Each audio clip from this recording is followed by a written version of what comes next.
Hello, you beautiful people. We are back with Eli Schaugh. He is a master at NLP. He's a master real estate agent. I'm sure he's master at many other things. And he was kind enough to come back and do some more talking. Thanks for coming, Eli. Oh, I'm so happy to be here. Thanks for having me back. You had brought up something in one of the classes of yours I took. Was that the last one? What was the last class? Yeah, the last one, harnessing the power of ethical influence. A great name, and I'm all about ethics. You had brought up the term at cause, which I had never heard.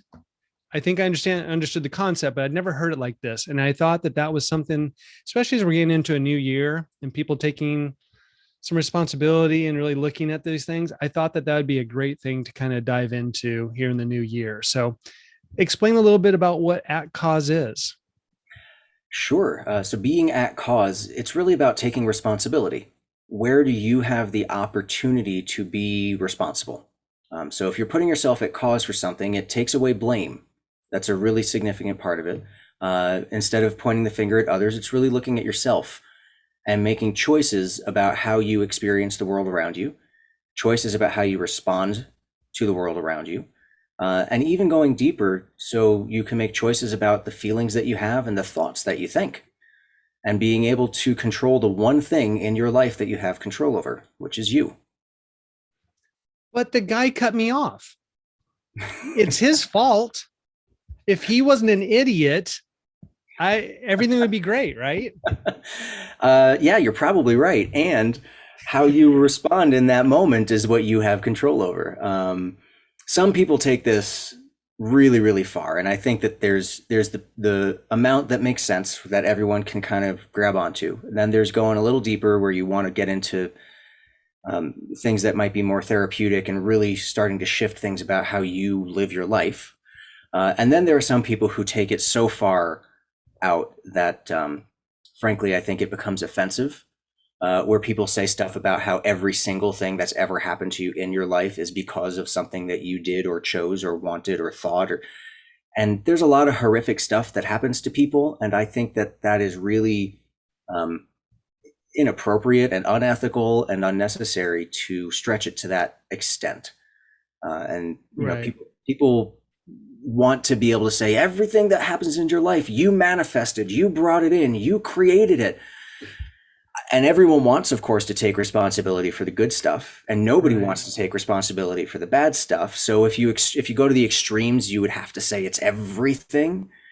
But I don't think that because I sneezed when I was 7 that I caused a war on the other side of the world. Like I don't think that way.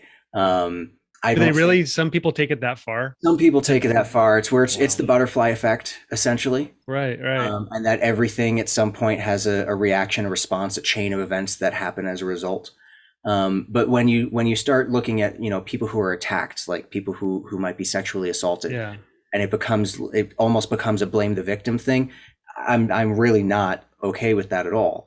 Um, that you didn't choose for that to happen. You didn't want for that to happen. You didn't put yourself in a position expecting that to. No, not at all. Where you can be at cause with something like that is how you deal with it afterwards, how you choose to make sense of it, how you choose to live your life as a result, how you choose to emotionally respond and adjust and um, frame your own life. But I would never point the finger at someone who's been in a situation like that and say, "Oh, well, how are you at cause?" No, no, Yeah.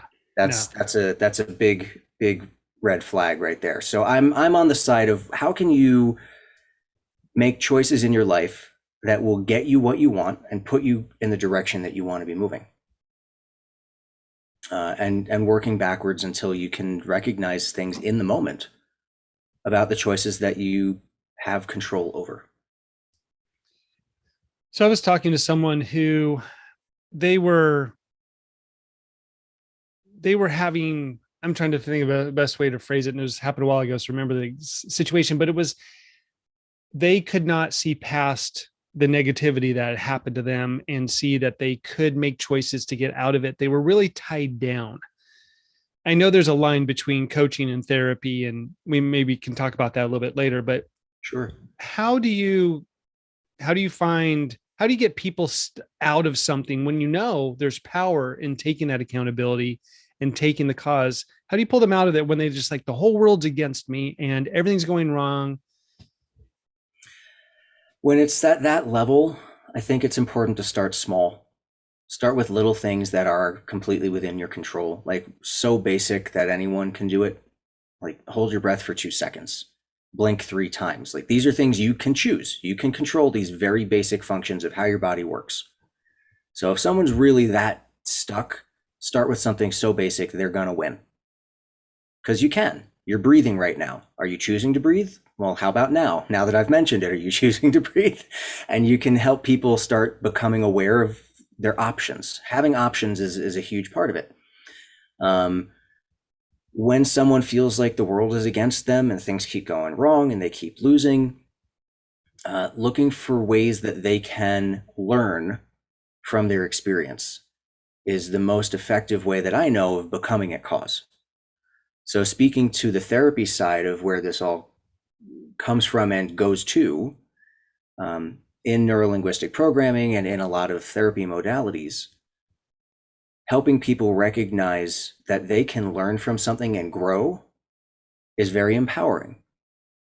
Specific techniques in the field of NLP work with getting you connected with your timeline of memories and being able to find or identify with something that happened at some point in the past and learn from it so that you never need to have that reaction or response ever again. A simple example is people who overeat potentially have a limiting belief, or what would really be called a limiting decision, because all beliefs start with a decision to accept a particular belief. So a limiting decision that was made at an age when they didn't know what they were deciding. For example, you're sitting at the dining table with your family when you're 4 years old, and your parents look at you and say, you must finish everything on your plate. They're not meaning to set that up as a lifelong rule, but at that age, you don't know the difference. And now there's a rule that's governed your entire life. And in order to change that, release it really easily, you can do this work with your concept of time and memory and what you can learn from that event so that you can have a positive, new way of dealing with information. So you could say, I can control what I want to eat. I can choose what I want to eat. I know when I'm hungry and I know when I'm not hungry. I like to eat these things. These are all empowering things you can learn if you go back and kind of observe that moment. And you can say, I can parent my kids however I want. I can throw out food if I feel like it. Like whatever these things are that might come up are ways for you to now empower yourself so that you can make new decisions in the future that aren't limited by something you learned when you were a little kid. And you can take charge of how you interact with the world based on decisions you make now instead of decisions that were made for you when you were too young to understand. Right. Did that So make sense? I realize there's a it lot going did. on there. There's a lot to unpack.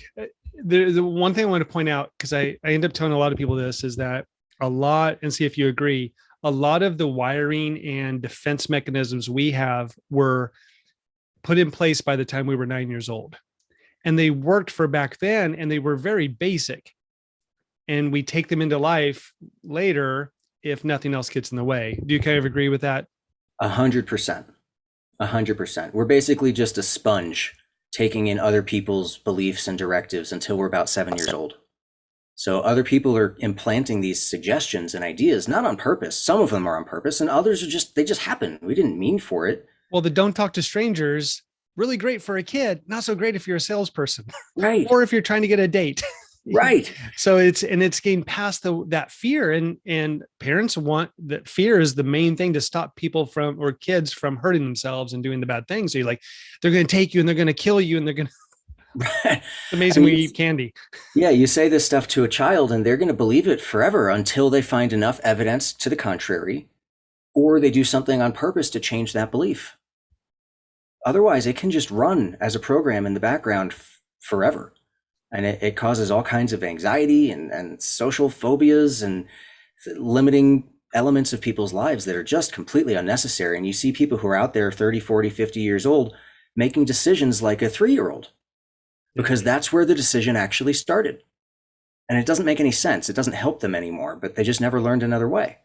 So when we talk about being at cause, it's bringing it back to how can I be responsible for now in the moment instead of basing it off of all these other things, instead of basing it off of what I might be afraid of happening, being in the moment and making a choice about what I want, how I want to feel, and the result that I actually intend to create.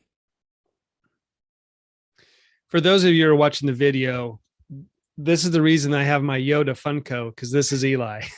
He knows this stuff backwards and forwards and helps a lot of people. And I appreciate you taking the time. I appreciate your classes. We'll talk about your upcoming class here in a bit. Sure. The limiting, let's go back to limiting decision begins a limiting belief. Sure. Because I think what happens is we think of these things and we kind of get stuck. I am this, and we don't really question it. I've been like this forever. It's just the way I am. So how does someone, because this all makes sense logically, but it's emotions that drive us and the fears and whatever. Yeah. So how can someone, once they realize it, because it takes awareness, what can they say to themselves once they think, I'm just this way? I don't talk to strangers. I'm not good at this, whatever. What's that next little bridge to changing this to the out cause? Oh, there's a bunch of ways to approach this conversationally and in coaching conversations specifically. I'll ask the question, how does that belief serve you? Yeah. Um, Now, people who want to defend the belief, they'll sometimes dig in like, oh, well, because of this and because of that. And we're like, okay, great. Are you getting what you want in spite of that? Or is it preventing you from getting what you want? So we got to get into the roots of, is it actually helping them or is it hindering them? If a person realizes that a belief is hindering them, then we can start loosening it up. What would be a more empowering belief that you could adopt instead? What would you like to believe if it were possible? And this is a chance to play with the imagination. It could be anything. It doesn't even have to make sense. It just has to be something outside of the box the person's been stuck in. And in a coaching conversation, we're getting as many of these as possible. What else could you be? What else do you want to be? What else do you want to think? How do you want to feel? Ultimately, what we're going to move towards is, who do you want to become that is unlimited and empowered instead? Can you say that again? Who do you want to become that is unlimited and empowered instead? And we're working at the level of identity. Most people try to stick around, what they can do differently. You go a little deeper than that. It's, what can I feel differently? But deeper than that is going to be the beliefs. What do I believe about myself? Underneath that is going to be values. And then at the core layer is going to be identity. If you can get to who do you need to become as a person, all the other stuff actually shifts on its own.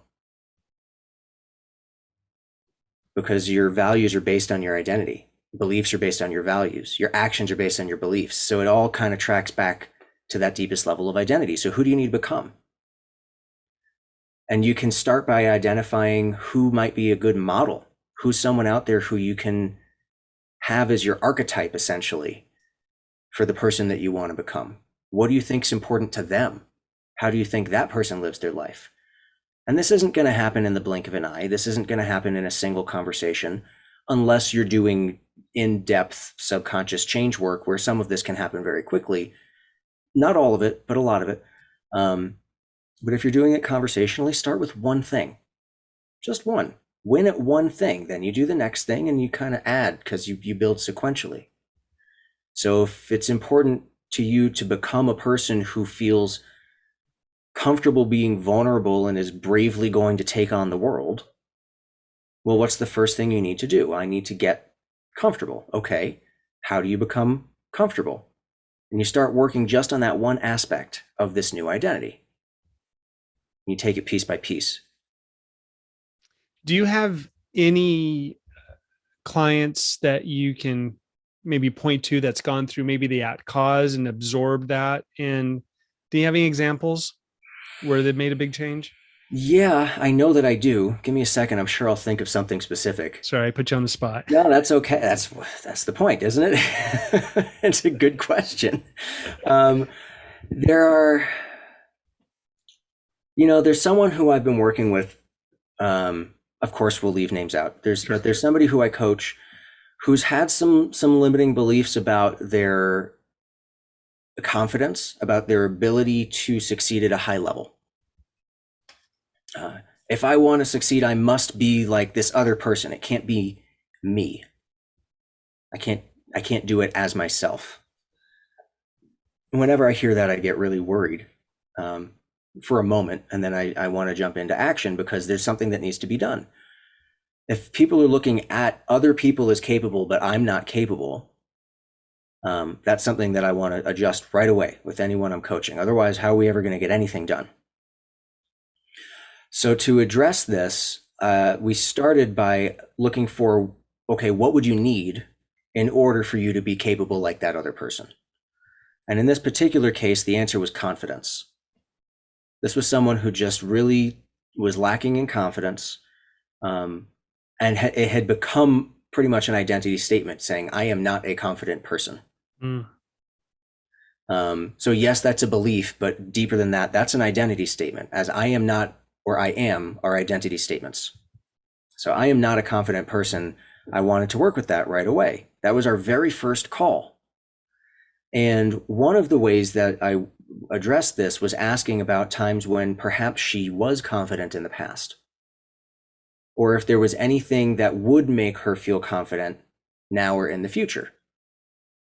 So if you're not confident about yourself in this aspect, what's a part of you that you do have confidence in? Are you confident about how you drive your car? Are you confident about how you make your bed? It can be anything, but where is there confidence that you know what you're doing? You don't have to worry about it. It's easy. It comes to you that way. We started finding some of these things and poking holes in the belief and the identity statement because if you say, I am not a confident person, that means you can't be confident in anything. But hold on a second, you just said that you were. We found examples, counter examples, demonstrating that there are places where you're confident, or there are places at least where you used to be. So you know that you can be a confident person. So this starts to break the belief. The next step is looking for ways to feel that confidence in the places that they want to. But the first step with any belief is breaking it. If the person is being held back by it, and you're not going in there with a sledgehammer, you're not telling the person that they're wrong. They have to find the reason. I can know what the reason is. I can know for months, but if they don't know it, it doesn't matter. So it's leading the person to recognizing that their belief or their identity statement in this case is wrong. It's not true, at least not 100% of the time. So if it's not true 100% of the time, that means it's not true. Right. And it starts to dissolve. So we can then look for how we can build it in the direction we want to go. Did that answer, or did that only begin to answer? Well, and then the at cause. So then so there's cause of their thinking, but then where do you bring in the power of you're responsible for this next step? Yeah. So usually I'm teaching the concept, as I've explained it so far, about you can choose how you feel, you can choose what you think. Oftentimes when somebody's really stuck, you're going to get a bit of an objection right there. They're like, I can't choose what I'm thinking. It's just, this is what happens. Okay. So what's the first thought that comes into your mind in that situation? Whatever it is, fine. Maybe you don't have control over that because that's your subconscious just reacting based on deeper programming. But your second thought, what you think about the thought, which is you could call meta thinking because it's thoughts about thoughts. All of that's in your control. So if your first thought is, I'm not confident, and your second thought is, oh, I hate this, you can stop the second thought. You can change the second one to a question, perhaps, like, well, how could I be confident? Or how do I want to feel right now? In order to address whatever that first thought is that came up. And in the chain of how the mind works, the thoughts are what are going to lead to feelings. So if the thought happens and you didn't catch it in time, which takes practice, And now you're in this feeling that you don't want to have. You can consciously challenge the feeling. I'm angry. I don't want to feel angry. And I think that we probably talked about this, certainly in classes, and I don't remember if we did on our last episode or not. But that's when you just ask, well, if you don't want to feel angry, for example, how do you want to feel instead? So that you have something to be aiming towards, something that you can focus on. And that'll start to adjust how you're at cause. Because if you want to feel, let's say, joyful, well, I want to feel joyful, but I'm really angry, but I want to feel joyful. Just having that conversation in your head is different than I'm just angry. And then if you can continue it, well, what are ways I can feel joyful? What would make me feel joyful right now? Now you are completely at cause because you're actually seeking out feeling joyful. Right. So it's first is that recognize what the thought or the feeling is, and then you get to choose what you want to replace it with. I'm not claiming that this is easy. I am not. I want to be really, really clear. This takes work. It's not all of a sudden I understand what it is to be at cause and my life is amazing. No. And most people who train what I teach make it sound that easy, which drives me absolutely out of my mind because it isn't. And people, they make a lot of money claiming it's this easy. Come take my training. All of a sudden, your life's going to be the most amazing thing in the world, and you're going to love it, and your whole life's going to change in a matter of days. No, it isn't, because it takes work. Mm. And even with every tool and technique that exists, working at a deep subconscious level, there are certain things that still need experience before they're going to really click, before they're going to sink in long term. You have to make continued choices. Making those choices is easier when you do the deep subconscious work, but you still have to make the choice. So being at cause is a lifelong thing. Have you read Extreme Ownership, Jocko Willink? I actually haven't. I've heard of it, but I haven't read it yet. So in what you brought up before is like, I wonder how far he takes that extreme, but that idea that it's on me, something goes wrong, I'll take responsibility, but that fact that you have power, because when everything's happening to you, you lose power. You also can lose hope. Because if you think that the buyer's agent is against you, your principal broker is against you, the lender and all these appraisers, I can't do anything. This is where you just can shrink and you're not going to be able to perform. When you think I do have an effect on this, you're going to make that extra call. We had we had an agent on our team that the appraisal came in short. And so he calls the listing agent and says, hey, the appraisal came in short. She's like, oh, okay, just send me over termination. He's like, you don't want to, your seller doesn't want to do anything. She goes, oh, he won't want to do that. We'll just put it back on the market. Well, on our team, it was, no, you always push, you always ask. And so we're like, we sent an addendum, price to be X and blah, blah, blah, make them respond. And seller signed it. Yep. Seller signed the price. That person, that listing agent, didn't want to do that next step. Oh, the appraisal came in. I'm done. There's nothing I can do. Didn't take any responsibility. So there's kind of different levels in there. But yeah, there's a few, and I've encountered that before also, because the agent wasn't at cause. Clearly, they didn't want to be at cause. They wanted to take zero responsibility for working through it in any way at all. And part of that was because they had a limiting belief. There's nothing I can do about it. The seller, they already decided what the seller thought. So it wasn't even a limiting belief about themselves. They had a limiting belief about someone else. And they're trying to, in a way, inappropriately control the situation based on an assumption. And that assumption probably was in some way lazy. That, we can assume, well, we're talking about it here, the person didn't want to do the work. Yeah. We don't know why they actually thought that or believed that or whatever would have caused that in their minds in the first place. But they were clearly not interested in being at cause for finding a solution. Yeah. I said I was going to talk about therapy a little bit and that line. You're taking masterclass, right? Yeah, I'm in a master's program right now for marriage and family therapy. So you're the perfect person to talk about this. In coaching, I get a lot of these conversations and I'm like, hey, wait a second, is this beyond where I should be really involved in? And I have a couple of people who are in therapy. Um, how do you draw that line where this is beyond the scope of where a coach should be and not a licensed master's program trained person to help someone? Because we're the easy person to come to with some of the problems, and there are some deep-seated things.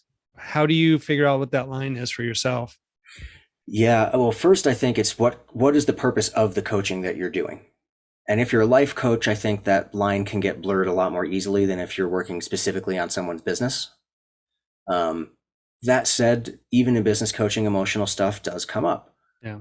In fact, we want it to, because when we can get positive emotions involved, people are more willing to do what they said they want to do. People need to be motivated. They want to feel encouraged and supported and confident and all of these things. Those are good emotions that we want to leverage in coaching.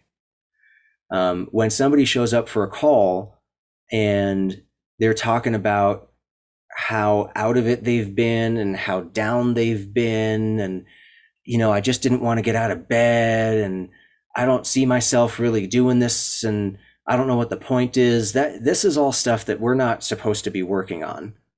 You can ask a few questions like, well, you did get out of bed. What got you out of bed today? Like, you can try to move it in the productive direction. But if it just stays in that negative kind of stuck place, that's not even the reason you were hired in the first place, don't mess with that. That's not your job. And it's not what you're supposed to be doing. Um, the easiest line that I draw, and I can do this a bit more easily because I'm in school learning about this stuff, so I know what the line is. Right. But when I was getting trained in NLP and hypnosis, it was explained this way: if it's a diagnosable condition or symptom or something that would actually have a proper name to it, do not touch it.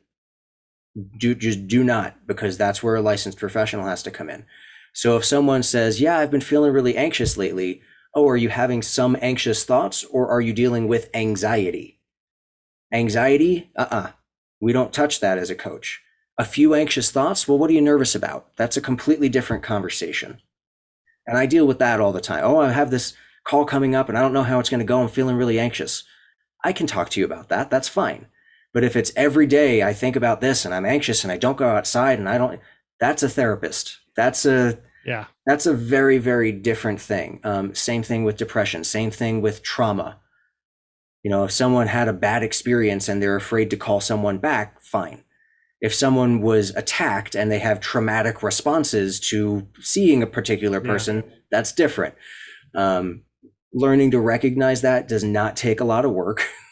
You can go on a few websites and look up what is diagnosable according to what's called the DSM-5. And if it's something that's in that book, do not touch it as a coach. Helping people find motivation and creating that positive stuff, 100%. Do that all day long. You can do it. What are ways you can do it? I believe in you. How do you feel about that? What's going to get you excited? That's all coaching. I'm really happy to work with that area. And the limiting beliefs side, if someone's feeling really stuck about something like, oh, I'm just not good enough. Okay, is that you're not good enough to do the thing we're talking about, or you're not good enough as a human being? Because those are very different conversations. If it's, I'm just not a good enough human being, okay, what would you like from me in this conversation? I don't know. I just want to feel better. No, I'm not your therapist. We need to get you a therapist or a counselor, which are different and similar for the purposes of what you're doing as a coach. Just tell them to see someone who has a license. Yeah. But if it's in the moment, if it's situational, I think coaches can handle that just fine. Perfect. We talked about fear of failure and fear of success. And I think it was, listen, there was something I wanted to talk to you about from last time. We didn't have time. So I think if you tell me your take on those two, that maybe it'll jog my memory on. Sure. So fear of failure keeps you where you are. Fear of success will also keep you where you are, but it's because the consequence of your success is frightening. Fear of failure can be more about rejection and self-esteem. Um, and what if I don't do it? I'm going to feel bad about myself. That's still anxiety that's future based, but the it's not the same stumbling block. You're going to just stay in your comfort zone. I don't know if I can make it. I'm good where I am. That's where fear of failure, I think, usually kind of lands people. If you really generalize it out, it kind of all comes back to, so I know where I'm at, so why try? Mm-hmm. Fear of success is, I want the success. There's desire, there's motivation, there's something in there that is actually ready to go. But the consequence of the success you're putting as a stumbling block for yourself. And again, it's totally imagined most of the time. Right. So if I were to, sell 50 million in volume a year, how's that going to change my life? Well, I'm going to have all this money and I'm going to have all these opportunities and people are going to know who I am, but I'm going to be so busy. I'm never going to be able to spend time with my family. Mm-hmm. That exception, the consequence, that's where the fear of success is really pervasive, because people don't see it coming. And then they're nervous about how they're going to mess up their life if they succeed. So you Right. got to plan accordingly. You either have to deal with the fear or you have to build a goal that doesn't include the fear. So somehow what you get in the success that you get will avoid the consequence, and you just plan differently. Build the goal to avoid. Say it again. So you can my top recommendation is deal with the fear first. Mm-hmm. If you can, you want to just knock that out. But if it's something that's even reasonable or it could even be realistic, then how can you build your goal or your outcome so that it will avoid that consequence? So for example, if you want to sell 50 million in volume a year and still have time for your family because you're afraid of not having time for your family, then how can you accomplish the 50 million sold? Through things like leverage and building a team and making sure that you're always protecting the time with your family. If you build it into how you get there, you're protecting yourself right out of the gate. It just takes a different kind of planning. So and I'm not sure if these are like stacked on top of each other, but what about the fear of, okay, I get the $50 million team and then all of a sudden it's not working. And I go down to selling 20 homes and, can't pay for my assistant, all this things that we're doing. So what if I get up there and it doesn't succeed so I succeed, but I can't maintain the success. So is that fear of success or is it fear of failure after I succeed? I read that as fear of failure because it's still the loss Yeah. version. Um, Even if the and person is confident that they can get there. yeah, but they can't maintain it, right? Right. Um, I hear that as fear of failure. I think you could argue that there's a fear of success there, but I think that really underneath it is the fear of failure. Because even if I get it, if I still fail, that's kind of where it's coming back to. Right. Um, so then, while you're in the planning phase, you're building contingencies. How am I going to? Sorry, I knocked the desk there. For anyone listening, you build in contingencies. You make sure that there's systems that you're building into place as you're developing that team, because you're not getting there overnight. It's not like all of a sudden tomorrow you're going to have this amazing team. So catalog how you create the success so that at any time you can go back and look and say, this is what I did. So if something's slipping, are you still doing those things that created the success, or did you leave them out somewhere? Was there an important person? Was there an important tool? Was there an important system in place that helped you create it that now somehow is no longer functioning? You'll be able to look back and know exactly what it is. I think that the fear of failure after success is also not being particularly at cause. So let's bring it back to that. And I was going to. So Yeah. perfect. Look at that. Because I saw that. I was like, wait a second. This is Yeah, all just coming back to itself. precisely. So if you've been able to create the success, if you're at cause for how you create the success, then you're at cause for keeping it and you're at cause for maintaining it. If you're not paying attention to how you create the success and you did it by accident, you caused it. There's an element of that that's true, but you weren't responsible for it. You didn't do it on purpose. So if you do something on purpose, it's going to be a lot easier for you to do it again. And then if it's not your personality type to track every single thing that you do, be it caused by including someone who's going to take those notes, who's going to diagram out all the things that you have done in order to succeed. And that can be a little bit scary for a lot of reasons. Mm-hmm. One is just the investment of it. Right. I think another is sharing that level of detail with someone else. If they're not you, if you're building something and it's yours, and then someone else has all the secrets of how you did it, that can be scary. So you got to look again at the big picture. What do you want? Do you want to be worried about someone stealing your work, or do you want to build what you want to build? Yeah. For the people who know the disc, the high D, one of their biggest fears is being taken advantage of. They're also the ones who build teams usually because they have that drive. And I do know this big team leader, and he's been taken advantage of. He's had people just grifting money from the inside, had all these things. He just keeps moving on. He's like, I think he's completely at cause. All right, took care of this. And now I'm going to move on and just keep moving. And I'm sure there's some stressful moments, but that letting go of that fear, because that fear, you lose your power, right? Yeah. You're not at a cause because you're stopping. Yep. It can be paralyzing. So let's talk about fear for just a second, because this actually comes back to if you were doing the deeper work, if you were working with your timeline and memories and where the fear even came from, all negative emotions are there at a subconscious level to protect you. There's something in there in your mind that believes that the negative emotion that you have will protect you against something hurting you. So we're talking about anger, sadness, fear, hurt, grief, shame, jealousy. These are common negative emotions, and your subconscious will bring up that feeling to keep you away from something that it perceives as dangerous. In the exact same way that you know not to put your hand on a hot stove. You only need that lesson once, and your subconscious will keep you away from fire or a hot surface for the rest of your life, unless you're so distracted that it happens by accident because your mind is all over the place and you don't even know where your hand is. But otherwise, you have awareness. You will stay far away from doing that. And you might test it.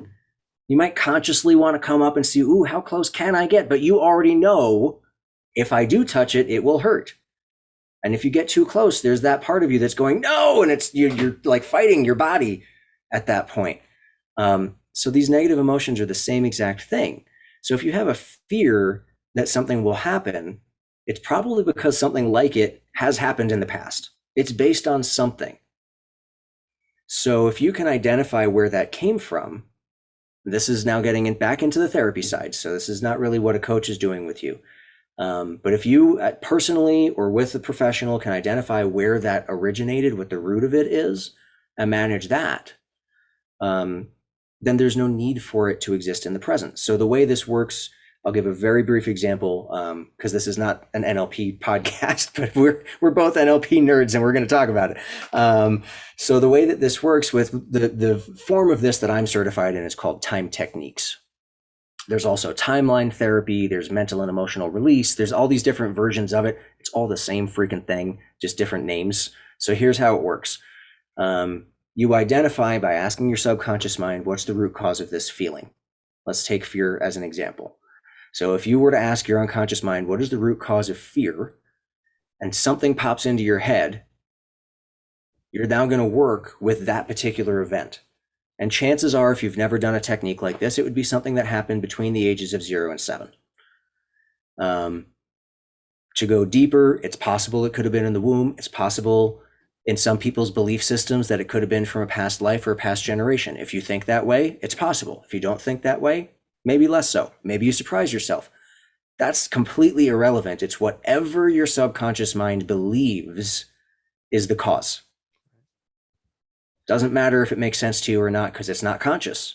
Your subconscious mind is running over 99% of everything going on in your body and your awareness. So whatever it thinks, that's what it is. Doesn't matter if it makes sense to you or not. So whatever that is, you would, to short form this, you would dissociate from your timeline, meaning you would get an understanding of how you work with time. Like future's this way, past is that way. If I close my eyes and float out of the moment, I want to go back over the past, all the way over the past to the moment where that event happened. And you're going to look down on it and see yourself down there. Some people have this more vividly than others. But the bottom line is the event is down there outside of you. You're not living it. You're not in it. You're not re-traumatizing yourself. None of that. You are separate from it, watching it almost like a movie. And from that perceptual position, you ask yourself, really you ask your subconscious mind, what do I need to learn from this event in order to completely let go of that feeling, fear in this case, so it is completely gone? And things might come up that are really surprising, like I'm safe, I'm okay, I can make my own choices, I am worthy, I am loved, I am whatever, whatever it might be from that perspective. These are things that I've heard and that I've experienced when I've done this myself.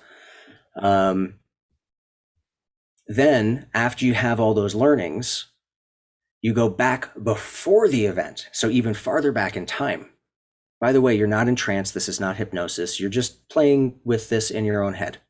So then you go travel even farther back in time so that it's way out in front of you, looking towards the future, and way down below you. So you literally dissociate up, like you're floating over your timeline, looking down at this tiny little event way out there.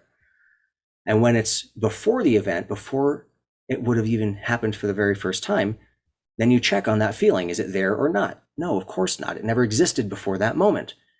We all felt something for the first time at some point. So when you're before that time, no, the feeling isn't there. So now you've retrained your mind into what it's like to not even have that feeling. Then you go down inside the event and re-experience it. And after you've gone through these first two steps, when you go inside of it, the feeling isn't there. You can observe it for what it is. And what it is neutral, because all information is neutral until we turn it into something, until we choose to interpret it. So now it's a neutral event. Gives you all of these new options, new ways to see it, new ways to experience it, which is very empowering. Then you go back up and you start floating over your timeline, noticing other events where that used to be a feeling that you had or a decision that you had, because it's the same technique for a limiting decision, by the way. And you see how it's different without that root cause and this new perspective. And you do that a few times until you come back to the moment of now and you come back into the room and kind of reassociate yourself to your surroundings. And then you check on it. Can you still go back to that time and feel that feeling? The answer is 99% of the time, no. Well, then go out into the future, sometime in the future, which if it had happened before doing this technique, you would have felt that fear. You would have had that limiting decision. And just notice what's different. This is called future pacing. And what you're doing is you're watching yourself out in the future having a completely different experience based on the things that your subconscious mind has now learned. And you can see yourself having different experiences, and it builds a new mental expectancy. So the next time you run into that experience, you actually respond differently. You may be aware of it, you may not be. It depends on how it works for you. But it will be different because either way, you have new awareness at a subconscious level. The learnings that you have replace what that intention was of the emotion. The emotion was there to keep you safe. So now what you've learned will keep you safe instead, and you're free to feel whatever you want. And you get all this new flexibility. It's really very empowering. And for anyone who's completely unfamiliar with this, it does not mean you're never going to feel that feeling again. You will, because it's a natural human feeling, but it'll be based on your experience in the moment, based on the criteria and information available to you in the moment of now, rather than when someone yelled at you when you were 2. Now, anytime someone raises their voice, you react out of unnecessary fear. No, now if someone yells, you can decide, am I supposed to be afraid, or is this person just being a jerk, or what's going on? It keeps you present instead of having this chain of events from your whole life showing up in the moment and kind of hijacking your mind. so that you react in a way that isn't how you want to react. That's not helpful to you. So you'll have natural emotions, but they'll be based on your adult current experience rather than this chain of events. So when you get that root cause, it's like a string of pearls. Once that first one goes, all the things that were ever based on it fall away. Hmm. So that's why you're looking for the root. If you just address something that happened when you were 23 and it kind of ticked you off, that's not going to be enough. You got to get all the way back to the root if you're going to do this therapeutically. Conversationally, how does that belief serve you? What's something you'd like to believe instead? If you could learn something about what happened in the past that would make it better for you in the future, what would that be? That's the conversational way to do this. It might not cause the large result you'll get from doing the deeper work, but it's going to get you there. It just takes a little more time and a little more conscious effort. Wow, that was powerful. That was really good. That was that's a very high level technique that you just really explained really well. It's been developed for a long time. I did not create it. I'm just, I understand how to use it. And it's based off of a lot of other people's work, kind of all coming together. Milton H. Erickson, who was a famous hypnotherapist, Tad James, who's a big deal in the NLP world. He did a lot of the work kind of building this, but it's off of other people's work as well. Combining reframing and anchoring and perceptual positions and subconscious understanding of time and the way that learnings work and the protection of the mind and how the future is perceived. Like all of these things are built into it. But to super simplify it, like, what do you need to learn so that that doesn't ever happen again? That's really what it comes down to. And specifically, what do you need to learn about yourself? Not about other people, because you can't control other people. No. So what do you need to learn about yourself that will protect you in the future? I don't want to go on this too long, but do you think there's a bit of a fear of failure that would hinder someone from taking on that at cause? Yeah, what if I'm not good at this? What if I take this on, whatever's going wrong and then I fail at it? It's the safer bet to blame other people, right? Oh yeah, it's a lot easier because, well, and this is something that's said at a lot of NLP trainings. Once you learn this stuff, you're at cause for everything, which is scary because it's like, wait a second. So every time I'm ever angry, it's because of me. Well, yeah, I kind of, that's true because you can choose if you want to feel angry or not, and you can deal with what caused you to feel angry in the first place. So yeah, now you're deeply at cause. When you know how these techniques work, being at cause goes to a whole new level where it gets really hard to blame other people. And that's a lot of responsibility. Not everybody wants that. Some Yeah. people believe that ignorance is bliss. It's not it's, other people mess up. I can't have that much control. I'm not the master of the universe. No, you're not. I'm sorry to burst your bubble if you thought you were. Um, but you can control your thoughts and you can control your feelings and you definitely control your actions. So, That was actually, I finally remembered the conversation I was having with someone. They were having a really bad day and this was happening and they were some large things and they were just mad and they went really into that everything's against me. And I was like, you could choose, and I'm not sure if I said it in the best way at that moment, but I was like, you could choose how you act or how you respond to it. It's just, you just don't get it. And I kind of let it go because it was not the conversation for that. She wanted comfort. She didn't want advice, and I was giving the wrong thing. But you're right. Once you hear it, you're like, crap, I'm the one who gets to decide if I'm mad. And I've we Achilles heel is drivers. I've driven so much in my life that they're the ones who will trigger me the most. And I've gotten so much better. I've gotten really well, good, really good. I still have my moments where I'm like, but I think it's the other things, and that's just my outlet. I'm in safety of my car. yeah, I'm not actually going to talk to the person so I can vent. And so I think that may be something else going on. there could be a lot of things going on, but you could ask yourself, what was the first time that you felt endangered by someone else? Whatever just came into your head, the first thing, not the second, third, fourth thinking about it, but the very first thing that was like, oh, wow, It was that, myself. yeah, okay. So that could be something to work through. And you could make it specific to driving and getting cut off, or you could generalize it out like I did, which was that you felt threatened by another person, which may or may not end up relating for that specific kind of thing. Probably does. But what was the very first time you were ever cut off in traffic? And were you even the one driving? That's a good one.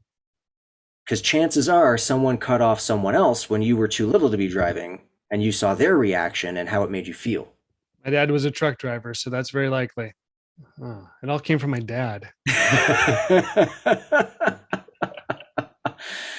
So if he had a negative response, or if his response in some way frightened you, that could be a root cause of how you respond now. I've never once considered that my dad was involved in my response, but it makes complete sense because he was a truck driver and he was a trainer. He had some very strong opinions. My gosh. I never thought about that. I never took it that far. Good Yeah. job. See, this is why I take your classes. So for those that don't know, Eli is part of the coaches for the coaching certification for success coaching, the shirt I'm wearing right now. He has his own classes. I've taken 2 of them. You have a third one coming up.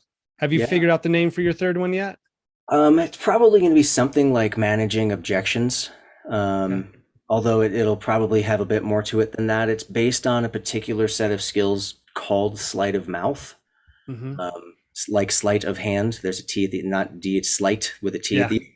the. Like magicians, sleight of hand. Now you see it, now you don't. Right. So linguistically, if someone presents a limiting belief or an objection, how you can, through your language, kind of make it disappear. And get them thinking differently. So that was where the term came from. I did not invent it. The people who created NLP were very into their words and the way that they can label stuff. Right. Their first major books were the Structure of Magic and the Structure of Magic Part 2, because it was studying therapists getting really remarkable results that were so powerful. It was like magic. So that's where the term came from. So sleight of mouth relates right back to a magician's kind of work. It's, oh, wow, how did that happen? But really, it's 14 different language patterns. It's been distilled down to 14 different language patterns. They help you break down limiting beliefs and overcome objections. This is mostly done by helping other people think outside the box, and you getting really good at thinking outside the box as well. And part of creating influence ethically, which is a big part of what I teach, that, Mike, you've been through those classes, but a big part of it is knowing how to understand another person's point of view and then adjust it to give them possibilities that they didn't or couldn't recognize before. So through this next upcoming course, it's going to be all of these different language patterns, all 14, how they work, why they work, the structure of beliefs in the first place. So we're going to do some foundational stuff there. Some of it we talked about today, some of it we didn't. So come to the class and you'll learn more. And I know I'll see you there.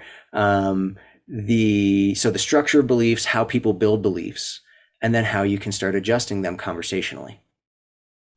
I love it. Do you have a date in mind yet? Yeah, we're going to start in February. I actually do have a specific date, and I just got to click out that far and find out what it is. We're going to start on Monday, February 7th.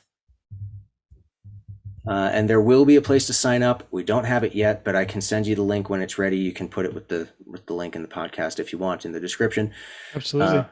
So yeah, we haven't built out the page yet. I'm still writing the class. So this is, we set a date, which is part of my goal planning. I know what my result needs to be. So there it is. And it will be ready in time. Because this is something I've really enjoyed studying. It's a big part of the way that I coach. It's a big part of the way that anyone who's influential is influential. This was, you'll find these language patterns with every successful influencer in the world. Lincoln used these kinds of things. Presidents throughout time use these. Politicians use them a lot. But you'll hear it in sales. You'll hear it in ad copy. You'll be watching a commercial and go, wait a second, what did they just do? You'll start recognizing when people are playing with your beliefs. And you'll also be able to help people get out of their own way. So that one example of, when someone cuts me off, I get really upset. Simplest reframe on that would be, well, what if they had somewhere really important to be, like getting to the hospital because someone's sitting next to them bleeding out? Would you think differently about it then? I That's would, less. but I don't believe that's happening. It's probably not, but it could be. And it's just loosening that belief. The bringing back the possibility that my dad was the one who was saying something is the easiest one to go, because then it's actually disassociating. It's not me, it's him. And it actually helps me make a bigger line. I've tried well, maybe they're going to the hospital, and I am that kind of person, but then my mind goes, well, that's not likely, because I'm still in that frame. Something that dissociating that it happened before I was even driving, never even hit me. And that's what's probably going to have the biggest effect on me. It certainly can. And then, you can run through a bunch of these other patterns like, well, have you ever cut somebody off and didn't mean it? Of course, So did that make you a bad person? in that moment, I felt terrible. Did it make you a bad person? No, no.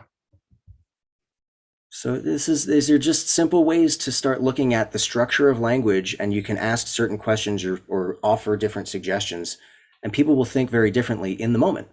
They go, "Oh, wait, what? Oh, no, I didn't think about it that way." And all of a sudden the belief can't exist anymore, or at least not like it used to. And everybody, these things work really, really well in sales in trying to get people past their own. We talked about fear, we talked about being at cause, we've talked about seeing things differently. This is what Eli does. Do you want to mention the other two classes? Because you're going to be running them next year as well, right? Yeah, I am. So the other ones are called Consultations That Convert Fantastic class. and Harnessing the Power of Ethical Influence. So Great, great classes. I'm thrilled that you were in there. Obviously, the first one is exactly what it sounds like. It's doing better with your consultations, so you convert at a higher rate, and it's modeled off of the NLP 5-step sales process, but it goes deeper. The NLP 5-step sales process is build rapport, ask questions, discover a need, link your value to that need, and close. That's it. Those are the 5 steps. I'll say them again. Just build rapport, ask questions, discover a need, link your value to that need, and close. That's the 5-step NLP sales process. How you do that takes a lot of work and skill, but those are the 5 steps. What I teach in my class goes deeper so that you're not just discovering the need, but you're building value out into the future, and different ways of asking questions to create motivation around the result that somebody wants, so that by the time you develop a link of your value to that need, it's very, very powerful. More so than if you just went through the standard 5 steps. It's the same 5 steps, but you're boosting steps 1, 2, and 3 beyond the way that they're typically taught. I will have links for you for anyone who wants to know when these classes are, and I'll probably be sharing these because these are great classes. Everyone should be taking them. Is there where can people reach out to you if they want to? You can always email me at eli@success.com. So it's ELI is the way I spell my first name. The rest of it, I think you already know. So eli@success.com. Reach out with questions. I'm happy to answer, even if it's just a one-off and you're curious about something. I love talking about this stuff, and I'm happy to respond. Well, awesome. I will let you get to your stuff. And then until next time, we will I do another was podcast. always so happy to be here. Thanks. And I'm really honored that you had me back again. So I appreciate it. Absolutely. Thanks.